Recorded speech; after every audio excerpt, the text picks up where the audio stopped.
Lee, how'd you achieve that narrator voice, that cowboy voice, like you've been smoking 100 cigarettes? 100 cigarettes, chew on some broken glass, maybe some rusty nails,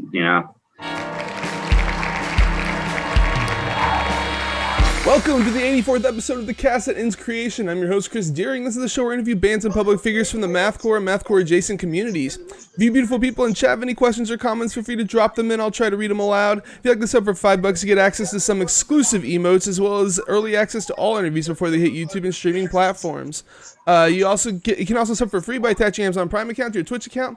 It's like taking $5 from Jeff Bezos' pocket and putting it into mine. If you're watching this on YouTube or listening to this in your car and have no idea what I'm talking about, the show is first recorded live on Twitch. Join us every Sunday and Wednesday at twitch.tv/thecastthatenscreation for the live cast.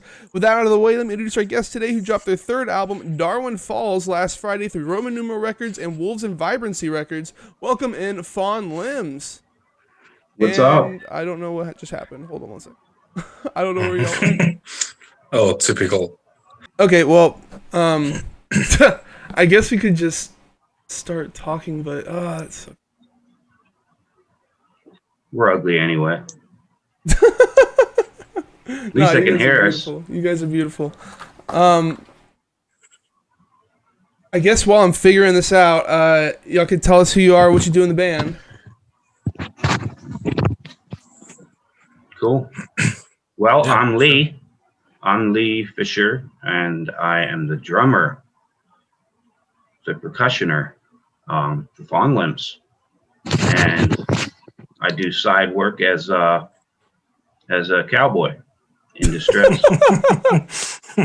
Wait, was that your voice? I thought it was somebody else. No, it's me. It's me. Yeah. Oh, okay. Yeah. And Ellie? Yeah, so I'm Eli. I'm doing other stuff in Fawn Limbs, mainly vocals, guitars, noise stuff, most of the composing and other stuff. And then besides myself and Lee, obviously there's Sam, our bass player, who sadly couldn't attend this fiasco today.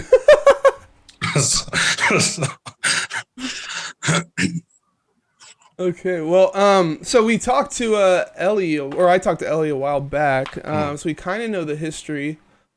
Oh, I thought I just got it, but I didn't. Damn it. Okay, so we kind of know the history of the band, but Lee, I want to know how you got involved with Fawn Limbs.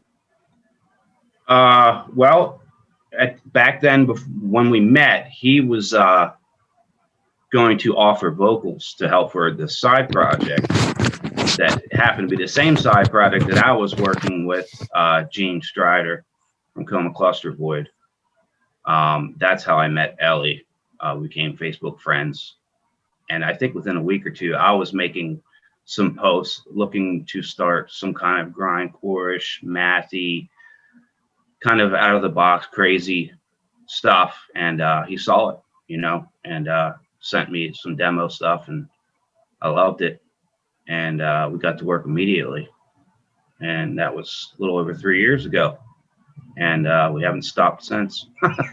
No stopping. Mm-hmm.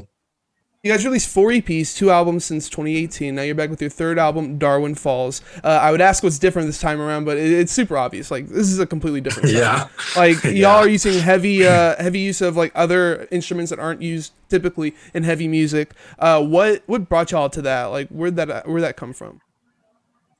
I think that it was just an idea. When we were working on the tracks, we were thinking that whether or not we should have like guest vocalists in attendance, because we've had few on our previous albums, but for some reason that didn't quite feel right for this one, so we kind of scratched that idea entirely. And then at some point, I think we were nearly done with the album or composing the demos when I just got the idea that what if what if we'd have some like classical musicians providing all these like unconventional instrumentations with this kind of unconventional with this kind of music, and that how that would work, because the songs were they were quite fine as they were, but we just wanted to add some kind of extra flavor into the mix, and then after that idea came together, and after we found the musicians to participate on it, I think that all those extra people came suddenly quite integral for the whole process and the final sound of the album. But yeah, I mean, initially it was just a random idea. So why carry this under Fawn Limbs if it sounds so different? Why not just make a different project? Lee and I back into. By the way, they can see you now. Everything's all good. I can't really yeah. see chat. I don't know if I can see chat or not. If someone could type in there real quick, let me see. But everybody can see now. All right. So yeah, in 2018, after our first two EPs, Lee and I, because it was only just us two back then, we started working on some tracks that weren't meant for Fawn Limbs. This kind of extremely noisy, like electronic freeform jazz, like very strange tracks, and initially we were supposed to release those under a different moniker entirely, and then we talked about it, and then we just decided that this is our band. We can do whatever we want to do, and then just decided to abandon the idea of having another band for all that material, and decided to have this like more of a band within a band sort of approach, and release them under Fawn Limbs. And then that particular EP was called Thrum, and now Darwin Falls kind of continues that same story and idea that we had on that EP. So it just felt natural to us, because we really don't have any kind of boundaries with our doings. So it just made the most sense to utilize this band name for all this. Was there ever a concern that this is too weird, that is going to alienate some fans? I mean, we thought about it, but at the end of the day, we are not doing anything to please anyone, and we have never had that particular concern with any of our doings. But it still crossed our minds once or twice, because obviously it's very different this time around. But I don't think that it was like an actual concern per se at any moment. Okay. Chat, I can see you, by the way. So if y'all dropping questions and comments, I can totally see them and let them know. So I like the narration, right? It helps get you sucked into the story. Like you said, you did that stuff on Thrum, but where'd you get the idea for it in the first place? I think the idea actually was, Ellie had mentioned it, because the whole thing, the music itself was telling a story. And then I think Ellie mentioned, what about, having some kind of narration, someone speaking. And I just offered to do it just as more like to demo the idea. I really didn't think that my voice would actually work for it. But he liked it. So that's how we ended up doing that. And yeah, and I think that initially when we still hadn't decided to release those tracks under Fawn Limbs name, I think that initially we talked about only having the narration on that, like that I well do you remember that all? Did we? Am I just making it up, or did we have that kind of discussion? Because I think that the harsher vocals that I did, they came in the picture like very late into the writing process. Oh, you weren't going to scream on this album at first? No, I mean I was going to do that on this album, but back when we did. Oh, on Thrum.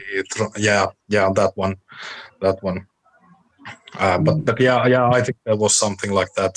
We were supposed to have like only the narration as the like only vocal thing on that EP. But then for some reason, I started screaming, and yeah. You guys ever hear of Suffocate for Fuck's Sake? They're kind of doing what you guys are doing here, but it's more like a screamo thing. And they have instead of English, it's I think it's Swedish interviews going like over the music. It's very similar to what you guys are doing. I was wondering if maybe y'all were getting the inspiration from that. No, I mean I think I've heard they did just release a new album They this did. year. It's fucking amazing. Yeah, but I think I don't think that I heard them before the new album. Okay, I was just wondering. Y'all should check it out, by the way. Fucking insane. So this album's obviously very different. How do you go about writing the songs for this? So for this album, I think that the writing process was like more open. There was more improvised stuff, and then because the songs are obviously way longer than before, I think that kind of gave us a new set of possibilities on what we can do, and yeah, I think that overall our mindset with these tracks was just push all our possible limits and to just experiment and have fun and see where that leads. Well, like, do you start right with like the guitar and you write the guitar for everything, or how does that all go? So I proceed a part at a time. So I do write with the guitar, but if we do like an intro for a track, then I build the rest of the instruments on top of that, and then just proceed as long as it feels like necessary, and then just end it. So it's like one part at a time. Well, I asked because there's like 1,000 instruments like in each song, and so I didn't know if like one of the particular instrument would be guiding everything. But yeah, so I guess you just start with whatever the intro is and then build off of that. Yeah. Did you write what the other people are playing? Because you have like 7 different guests or something like that. Did you write what they're playing, or did they just bring it in? So they just brought it in. I sent them the finalized demos and then gave them like these timestamps on, where they could perhaps play, and then they all composed their own parts and recorded them and just sent them back to us. So, yeah. Lee, how'd you go about writing your stuff, man? Is this that all different for you, like a different process, or is this just another day at Fawn Limbs? Well, both. It is just another day with Fawn Limbs. But a lot of the main skeletal structures, the blueprints, if you will, for a majority of the stuff, particularly in Darwin Falls, Ellie lays down, even like a basis of the drums, the parts for the drums as well. My part comes in, for one, yay and nay, what works, and almost 100% of the time it does work. And when it comes my turn, when we have a song that we feel is good enough and ready to demo or try out, start recording, then I'll just tweak some things. Some things I tweak more than others. A lot of the main stuff doesn't need to be touched.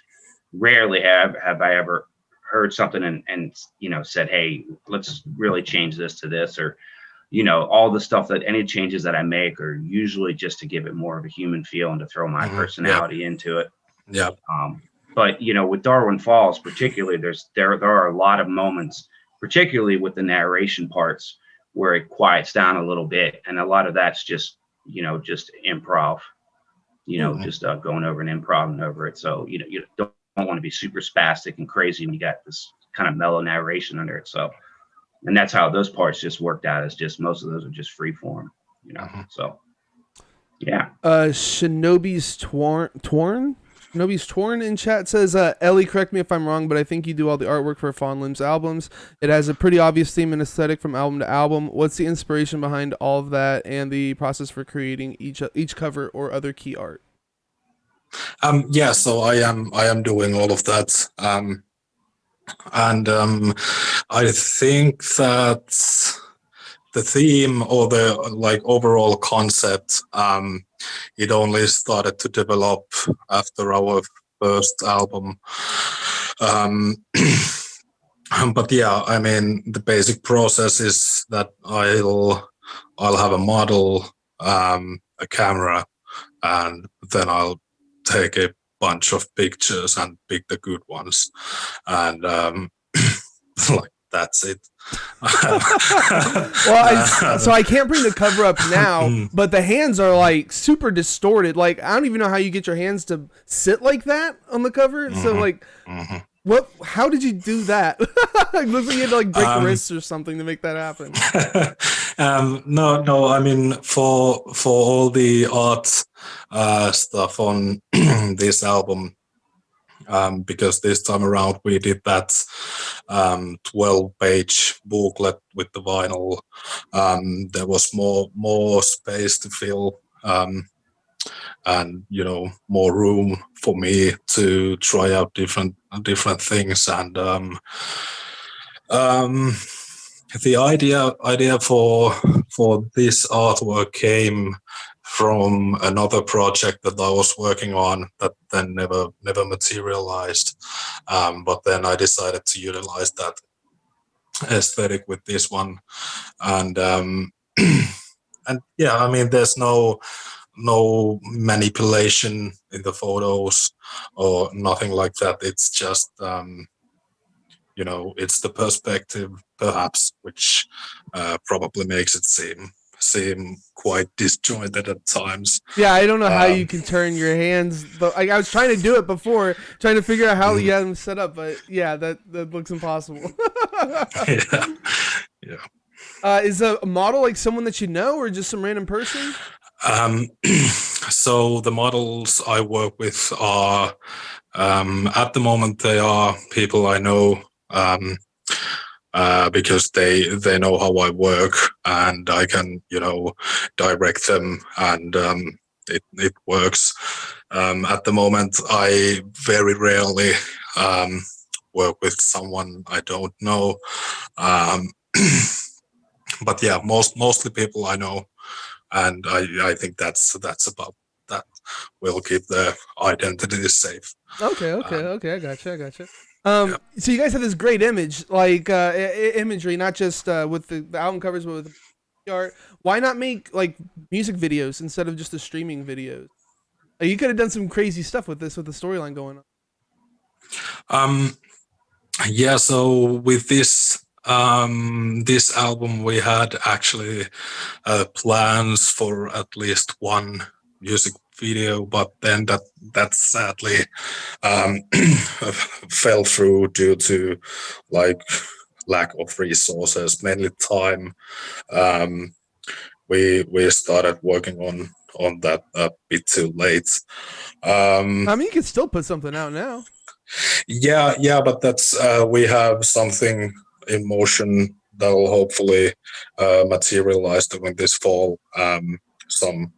Some visuals to go with the album. Okay. But I think that we did talk about that before we started the promotion cycle. But with this album, there's the the story and the concept, it's so like precise and so detailed, that the visuals would have to like match that perfectly. Right. And especially in current times when we really can't have a lot of people in in a close proximity to each other, it's just practically impossible True. to do anything that would somehow follow like the story of the album itself. Obviously we could do all kinds of other stuff, but we want to we want these kind of things to connect between each other, so it was just easier to call it off rather than to like half-ass it. So, like we've been hinting at, this is a concept album, picks up where Thrum left off. Can you give us just a short summarization of this?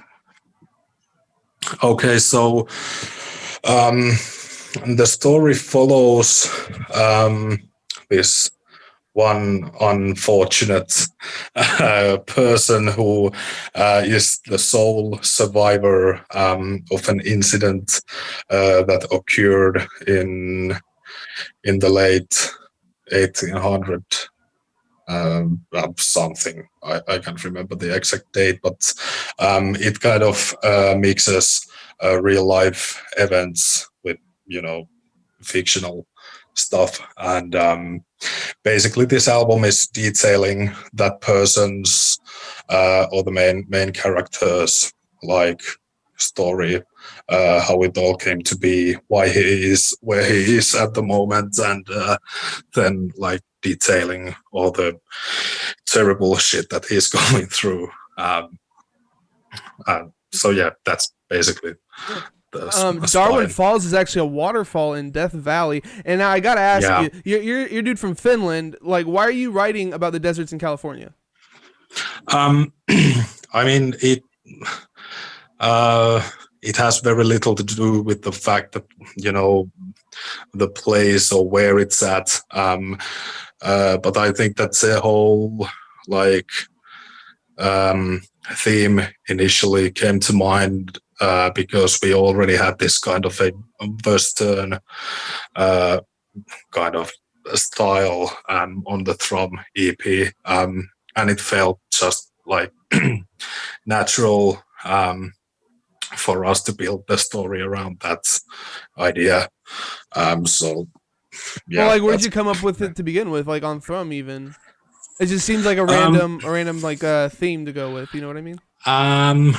Yeah, but I mean, it came from. Well, I love, first of all, I love like old Western movies, and then when I was writing the guitar parts for Thrum, I just had that kind of like gut feeling, and the riffs sort of, or the guitar parts, they kind of mirrored that whole like desert Western aesthetic tonally, and then we just decided to build the story around that as well. What's your favorite Western?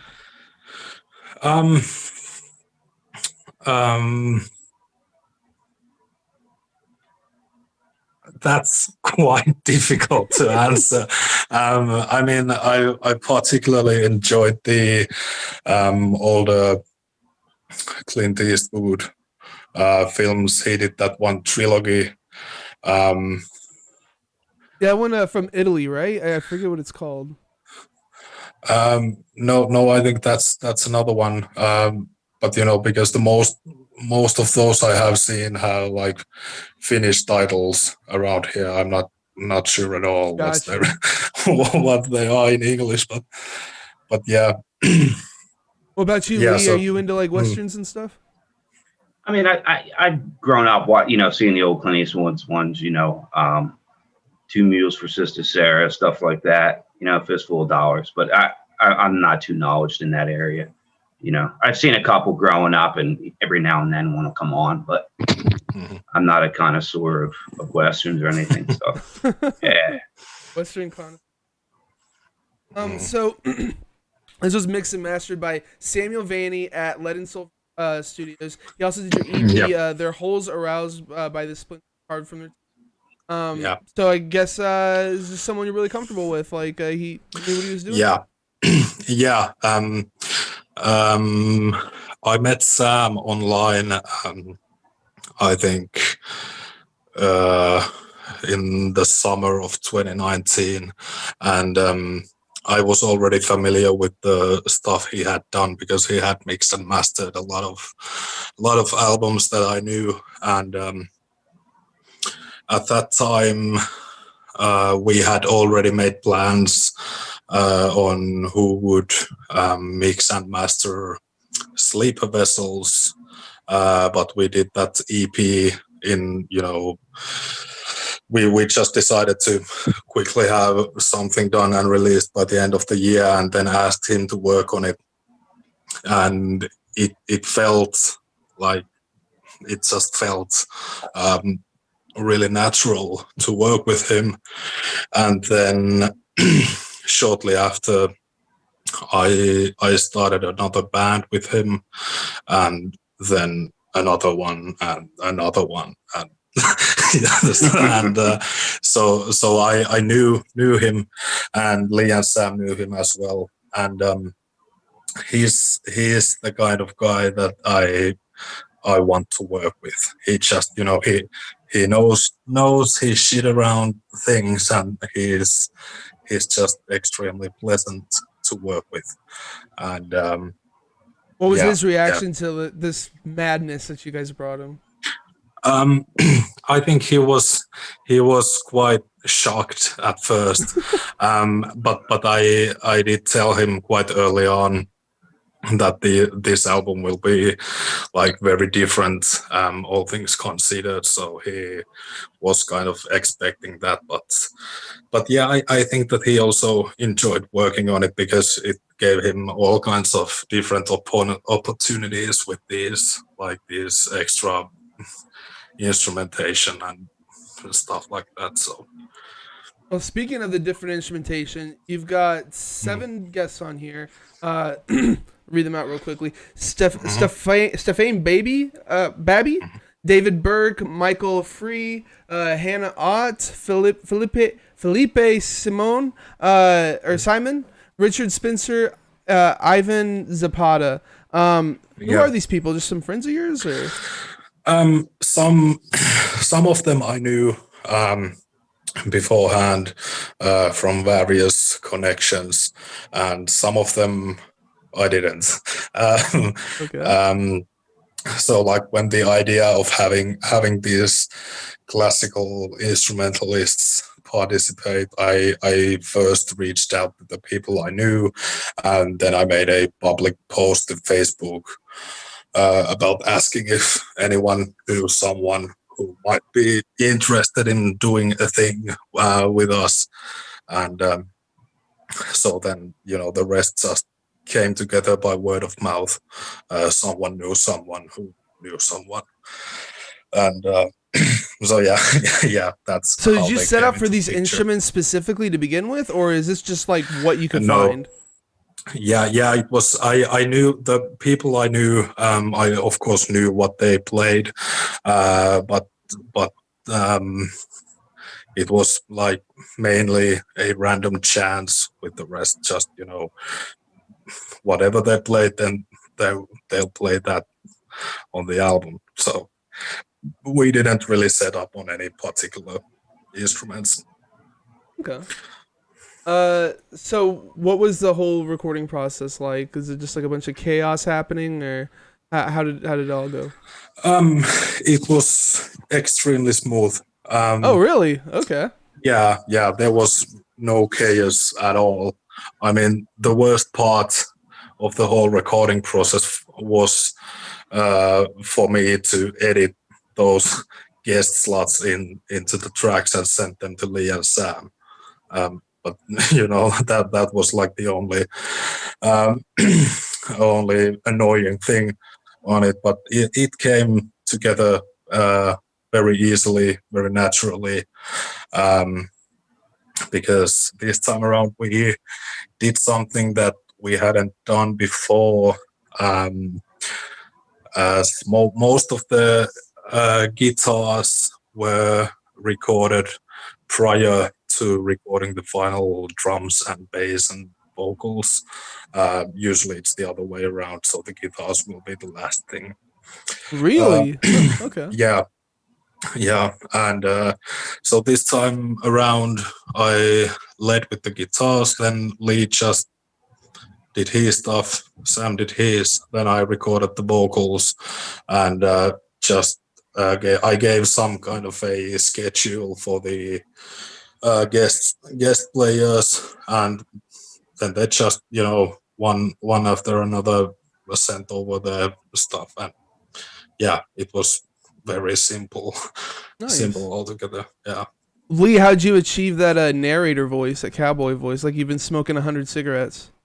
100 cigarettes, chew on some broken glass, maybe some rusty nails, Not really, just it's actually very, very close to my normal voice, particularly when I just get it up, so my wife hears that voice all the time. Now, there was a little bit of, listening to the story and knowing what I'm saying and stuff. I'm not going to say I sit there and, take acting lessons and stuff. It really was just a shot in the dark. And so I went back and listened to Thrum again, to do this, to make sure that the voice was similar and kind of keep that same aesthetic and not really go too crazy, with changing with what he was going through. But, because he's kind of narrating, he's not actually dealing with it at the same time. So I didn't really want to have to try to act out what he's going through, but kind of a little bit, at least, with his exhaustion, and maybe a little raspier. But it's really Did you go out there and crawl around in the desert and stuff then? Maybe beat the hell out of a viper? Like Absolutely. Put yourself in character. Yeah, and it was and I think I was able to get them all within 2 takes. I think there was 1 or 2 parts I might have to do a 3 take, but the voice is actually pretty natural for me to do. It's not like a strange alienated voice for me I don't have to squeeze my body a certain way or contort my hands like on the cover and stuff. So, but it actually flows pretty nice. And having all that music already there, especially, the guest instrumentation, just made it so much easier. I mean, you just feel it, you almost can just feel what the guy's going through. So yeah, mainly, I mean, it all I feel what the guy's going through, like reading along to while I'm listening to it. Yeah. It's just really, really fun to do, man. Really fun to do. Hopefully, never know. Maybe we get to do it again. Never know. Well, I was gonna ask actually. So it starts out like back in Thrum. Starts out he's already like gone through like something crazy because he's already like bruised and has sores and stuff. So are we gonna get like a prequel? We still haven't underlined the actual incident that has, led to these events. And I think that we will definitely continue that story at some point. We won't do that as the next thing that we're doing, but eventually we'll definitely get back to this story and continue it in some way for sure. Okay, so your next album, you're not planning on continuing this? No. Okay. Are you going to be keeping the same like sound? Like you going to be incorporating these instruments still? Who knows? We'll see. Okay, all we're, right. We're full of surprises. So got a question here we ask everybody. What do you put on your hot dogs? Mustard. Okay, I like mustard. Simple guy. What'd you say, Lee? Ketchup and mayonnaise. Okay. Ketchup to me is a little too sweet, honestly. I don't want to start like a debate here, but I'd rather have a sriracha than ketchup, honestly. Very anti-ketchup. Here with chat. Zach Lowe says this new album is easily one of my new favorites ever made, not just for 2021. It pulls me into the story when I listen to it. And Cricket Slam says it's definitely his top 3 albums of the year. So you guys are getting a decent amount of love for this. Were you all afraid about the reaction from people?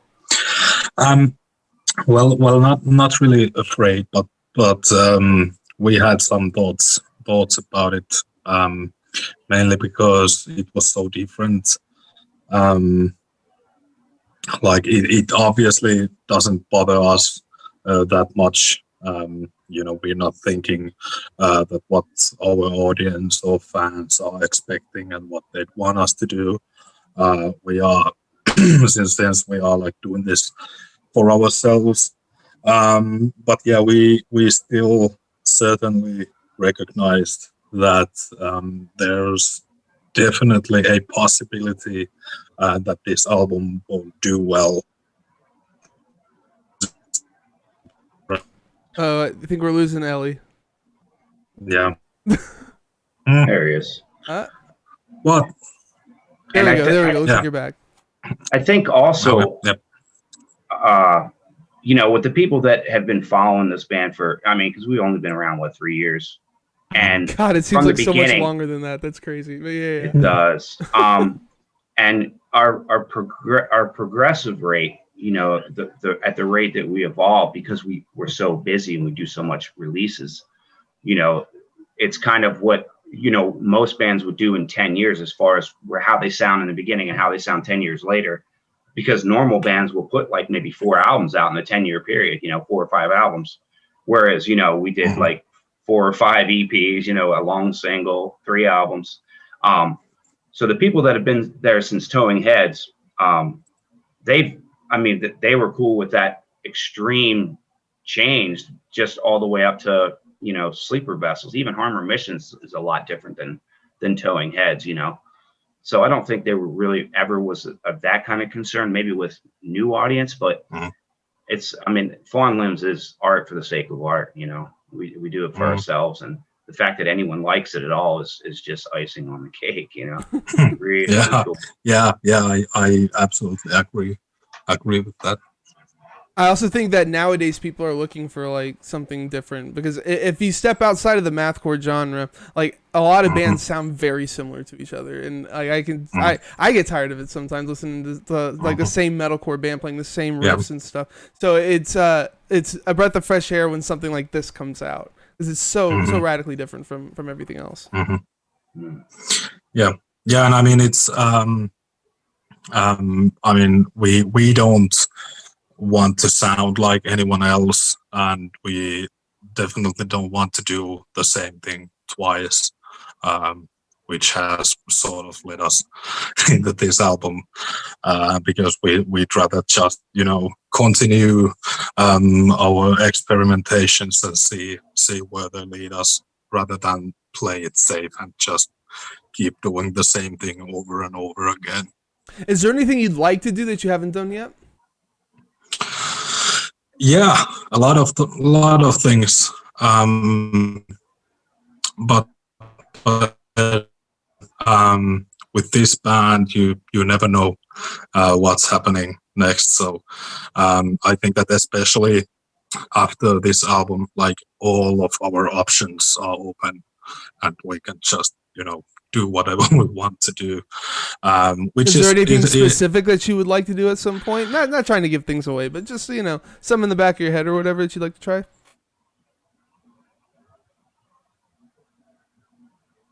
Well, I think that one thing that I'd probably want to explore a bit further later on is this like doom aesthetic, like slower stuff. I noticed there was a lot more of that on this album. Yeah. And I think that when writing that stuff, it suddenly and there was like a flood of ideas for the slower stuff, and I think that that's something that I'd like to do at some point. And I don't mean that we like suddenly do an entire doom album or anything like that, but because you can still have all these crazy rhythms and stuff that just doesn't make sense even when you're playing like slower music. So yeah, I think that's one thing that I'd probably want to pursue at some point in the future. Well, What was the last thing you guys listened to? Well, I was mowing earlier, so the last thing I was listening to was some JoJo Mayer because I've been Never heard huge of on that. that drum and bass. Oh, it's this drum and bass stuff, and I love it. And I just, it's been around for a while, but it's totally new for me. I've only been into this stuff for like a week or two, and I'm just blown away. And it's just that electronic, and then the drum and bass, real drum and bass, and the jungle and stuff, and it's cool, man. So that's what I've been listening to. Okay. What about you, Ellie? What was the last thing you listened to? Well, I've listened to a bunch of stuff today. I think the last thing that I listened to was this Italian band called Three Steps to the Ocean. They are this kind of like instrumental post-metal, post-rock band that released a new album last September or something like that, and it's really excellent stuff. And I got back to it after a longer while because I think that I wrote like a premiere and a review for it last year, and then for some reason it just came to mind today that hey, maybe I should just get back to it, and then I did, and yeah, it's still brilliant. Do you still write like reviews and stuff like that? Yeah, I think I've seen something. Oh, you do? Okay, I didn't think I'd seen something Yeah. from you in a while. Where do you write? For Everything Is Noise. Oh, okay. Yep. Nice, man. That's actually kind of a big blog too. Yeah. So, what is your album of the year so far? My album of the year so far is definitely Alexis Marshall's House of Lull, House of When. Alexis Marshall. Yeah. Okay, I've never heard of him before. He is the vocalist of Daughters. Oh, okay. Yeah. I didn't know that was out yet. I need to check that out. Yeah, Jesus. Yeah, okay. That's kind of something you don't say out loud. Chris. I don't know. But yeah, that's definitely my favorite album from this year so far. Okay. What about you, Lee? The Lurch. Hell yeah, I'm terrible Lurch at pronouncing bad. I'm bad at like pronouncing some of these names, so I don't even know how you pronounce the band name. But I think in my head I say Yalta, so I don't know if that's even right. I'm sure it's got to be close. I think it's Yalta, something like that. But yeah, you're right. It's spelled really, really weird. That album just crushes, man.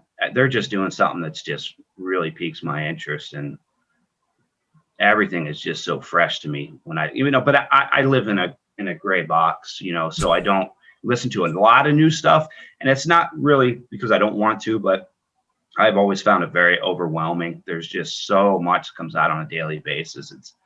I get online and I'll see like people's weekly reviews, like weekly listens of like brand new albums, and it's like 20, 30, 40 albums like every week. Right. I just don't even know where to begin. So I'll ask people like, what's the best 3 or 4 out of whatever genre? Because again, genres, I'm terrible with the genre names, there's just so many, and I don't want to sound like a boomer trying to name these genres, so I just stay in my box, and if I hear something like Yalta, or I got a little taste of some new Chupang that's coming out, and it's like, I love that stuff, man. Those guys are just playing to play, and I love that. So I didn't know they were gearing up for another album. Chupang is amazing. They're fucking great. I had them on here like not too long ago, like a couple months ago.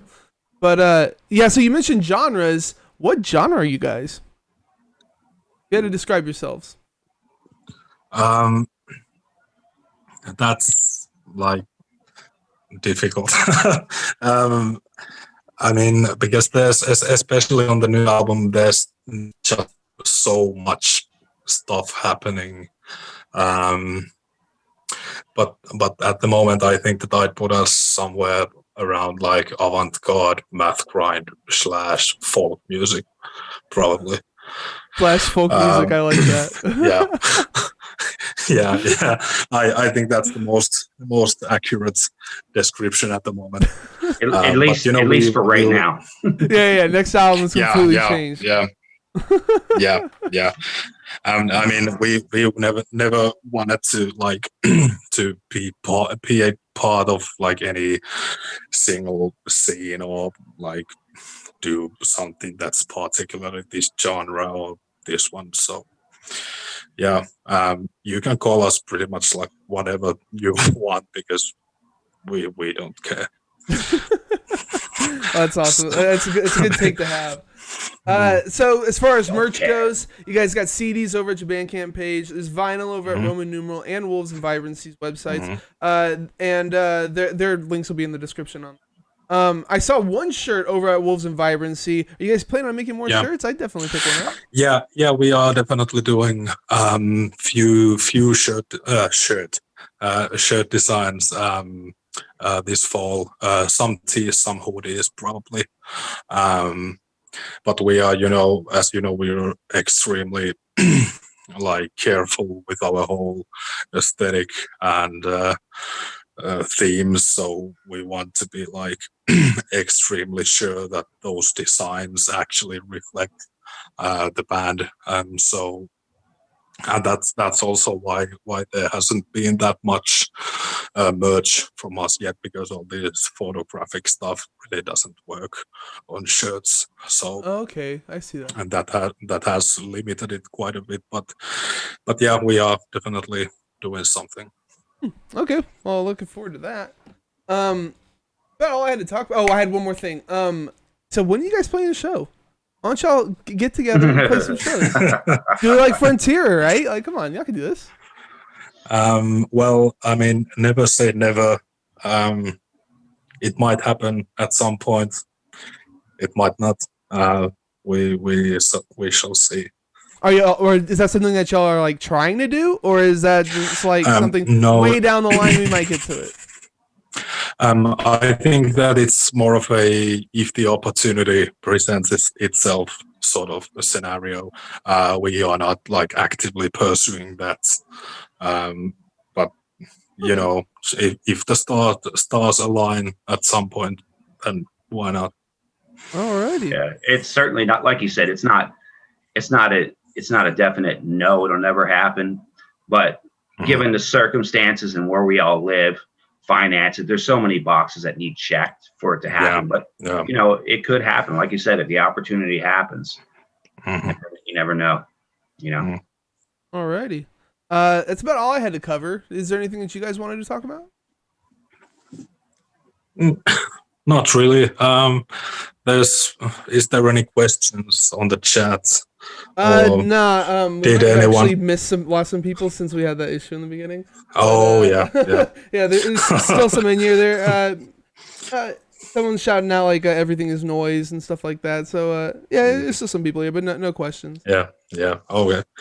Yeah. Well, I think we pretty thoroughly covered most of our stuff currently, or stuff that we're allowed to talk with other people at the moment. So yeah, we do have to be very careful. I've never had to be so careful with a band before that I've been working with. And there is, the only thing I can really say is, aside from we love what we do, and it's so everything, we have got it down to a science as far as the three of us working together. And now with Sam, it's like our engineer, who is my go-to drum engineer, absolutely, because he helped me find that sound that I've been searching for since I was in commit suicide. So, but just don't be surprised what we do next. Whatever it is, don't be that surprised. Alrighty. So if you're looking for an insanely original take on dark extreme metal, you got to check out Darwin Falls, the third album from Fawn Limbs, which came out last Friday through Roman Numeral Records and Wolves and Vibrancy Records.